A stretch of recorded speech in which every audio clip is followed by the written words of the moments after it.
Mikuncang Kanjeng langit kelap-kelap katon berkintanging sang maweh kandung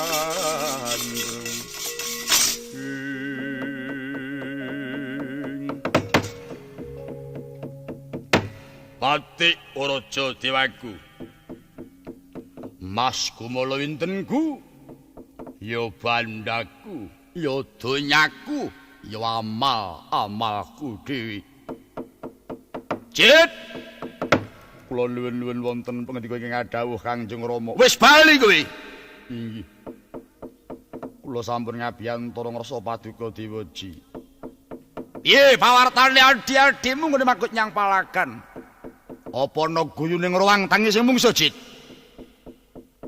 nuwun pareng kula munjuk atur sedaya lepat nyuwun pangapunten ya gedhe pangapuraku nalika semanten kula sampun ngawat-awati lampahipun kadang kula Yayi Trisirah Trikaya Trimurda Trinetra Narantaka Dewantaka maju wonten madyaning palagan namung kauningano kadang kula Yayi Dewantaka Narantaka sampun pecah saking kridaning kethek ingkang nami Jayawanila kaliyan pun Anggada Wondene adik kula ketemben kewala sampun dumugi seda Rama. Adik kula Trisirah Trikaya Trinetra Trimurda pecah dening tanganing Lesmana Widagda ingkang dipun mbani Paman Gunawan. Iblis lanang.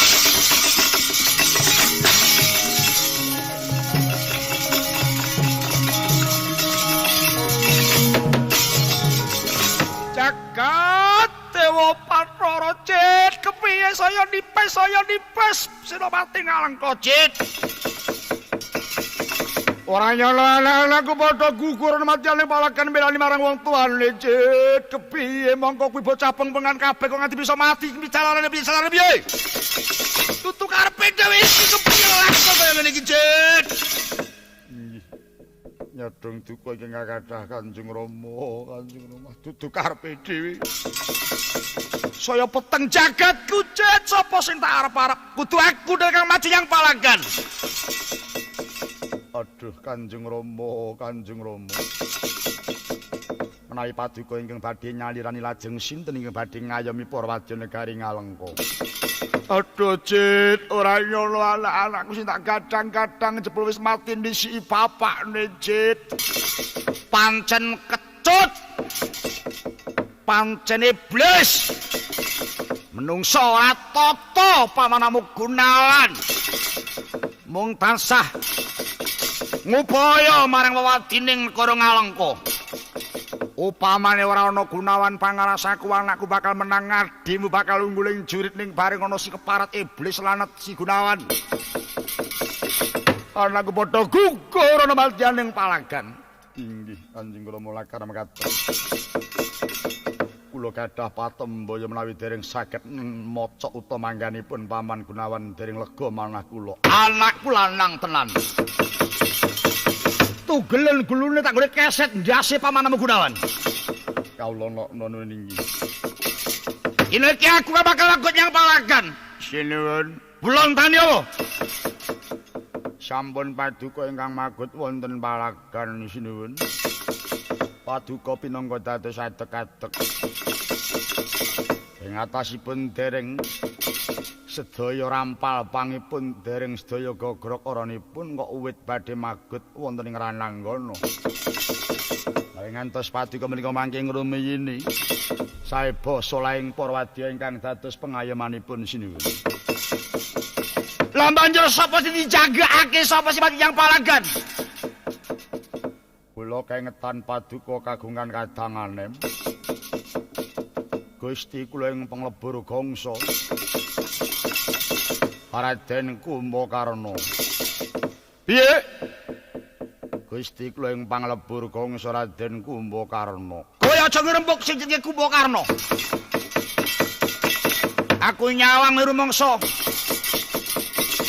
sepet aku nyawang rumangsa ora seneng karo Kumbakarna dheweke babar pisan tanpa mikir negarane babar pisan tanpa welas karo kakangne ing ngatasi negara arep bedah. Ewadene sing ndekok ana ing Karna. Inggih, namung menawi Gusti kula Raden Kumbakarna pirsa ngalengka menika badhe cinengker mengsah kula kinten boten lila. Mila kula marayogekaken dosinuwun. Kaparenga paduka utusan dhateng sinten ingkang kapitados sowan dhateng panglebur Gongsa. Menapa jumujuk dhateng ing Gunung Goh Karna mungu dhateng sarinipun ingkang rayi. Upamane tangi apa kira-kira gelem dadi senopati?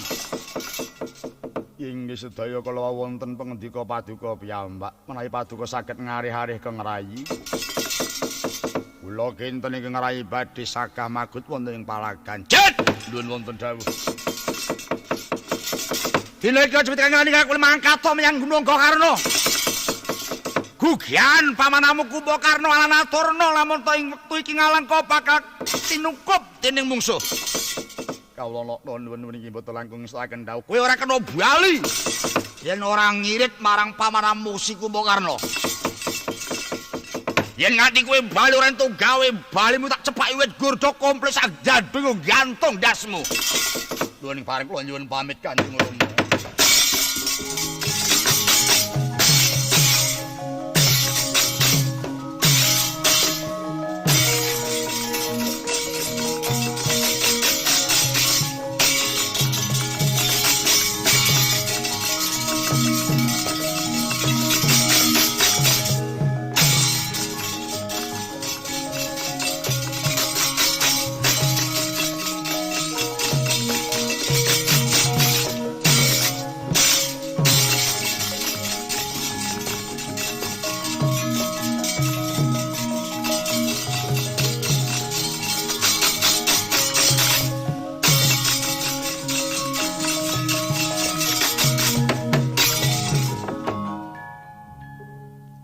Talangening kalang yawana glara pandamuncar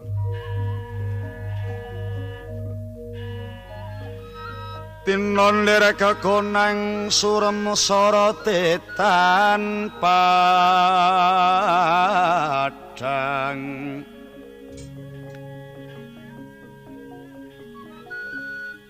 kasor lan pajaring purnameng gegono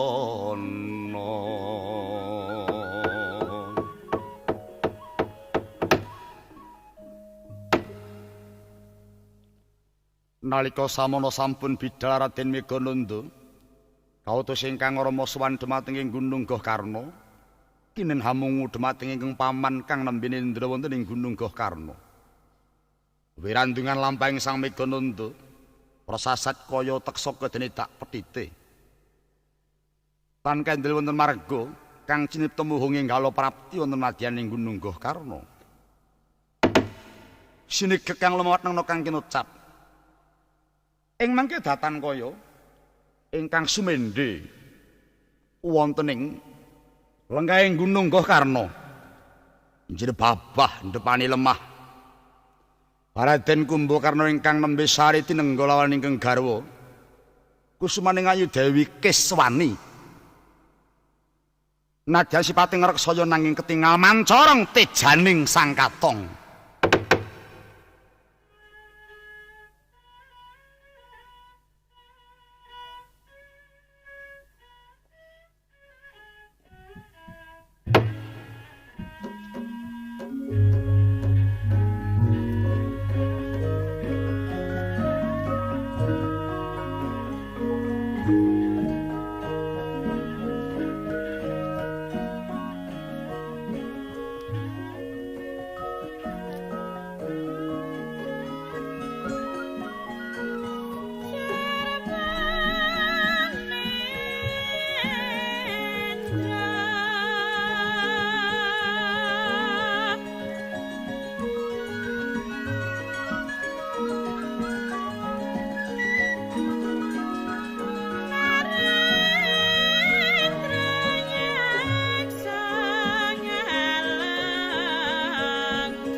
Goh Karna arane.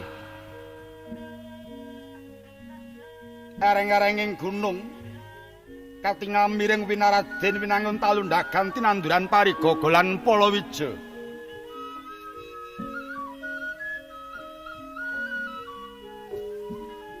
Uwit jangkang marga-marga manghayat minggah lengkahe Ngadaka.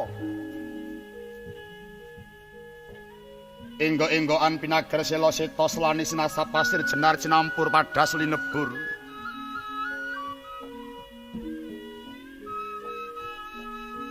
Ing saben tebing rinengga gupala mawarna-warna ana reca ingkang saking sila kaukir pinindo dewa nitih Garuda. Ana maneh sila Kresna tinatah kaesta Dwiradameta. Sawane ana reca tembaga ingkang kapetha kenya kang kawelasarsa. Kaya-kaya ngentosi memanik ing nala satriya muda kusumaning bangsa kang lagi labuh nagara. Turut tepining marga rinengga ing turi kang urut runtut kang sarwa patut. Saha kanan kiring marga ingkang katingal mung gemelaring pesabinan tuwin pategalan. Nadyan namung parigaga nanging yekti dateng semaken. Parijata sukonan didudha ngasak lan randha menten nedeng tumungkul handungkap ing mangsa panen. Katingal kuning gumrining kadya kencana sinangling. Katempuh ing Bayiwa lembak panyayah ombak ing Jalanidi. Sinela-sela swarane ngambung kisma kang samya mbekta goprak pinungka getak nggusah peksi. Swarane panyayah swaraning gamelan jetlok kedhopyok sumerak piyak kang tanpa gending. Amimbuhi marang sengseming swasana. Datan kantun Palawija gelaring pategalan tanon ingkang kuciwa katon jagung puhung ledung-ledung. Kacang ijo royo-royo lombok tirang robyong-robyong uwi gembili sak kendi-kendi. Garut kang tanpa larut suweg gumerjeg samya ngadeg.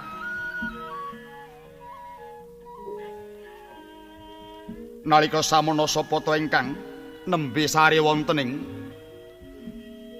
lengkaing Gunung Goh Karna lah menika ta warnane. Panenggake ngalengka satriya panglebur gangsa kekasih Raden Kumbakarna. Awujud raksasa sak Prabata siwi gedene. Candraning Sang Kumbakarna. Netra kaya srengenge kembar grana kaya cantiking bahita tutuk menga kaya lawanging guwa. Jata mingis kaya pedhang linigan waja lir pendyah parang curi.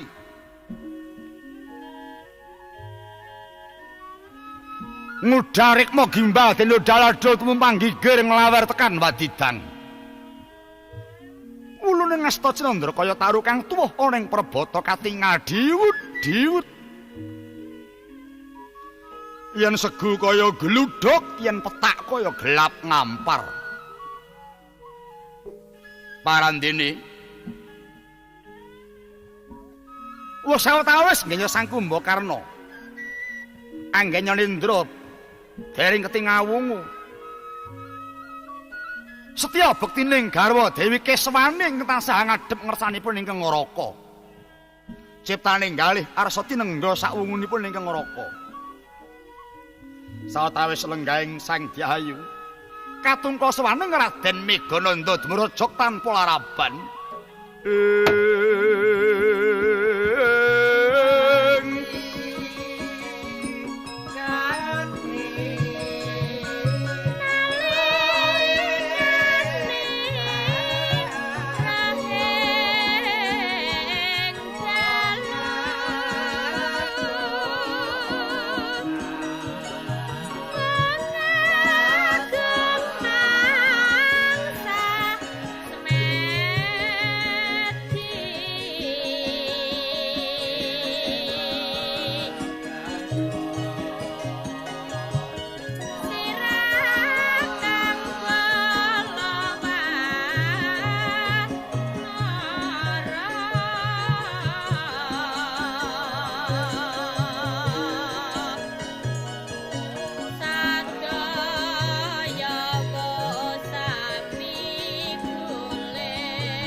siang pantara ratri hamung cipta pukulun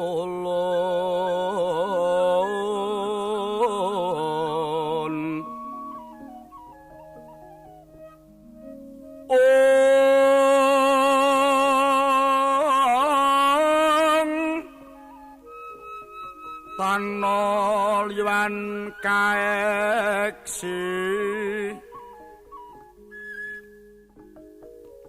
mila katur kang cun domane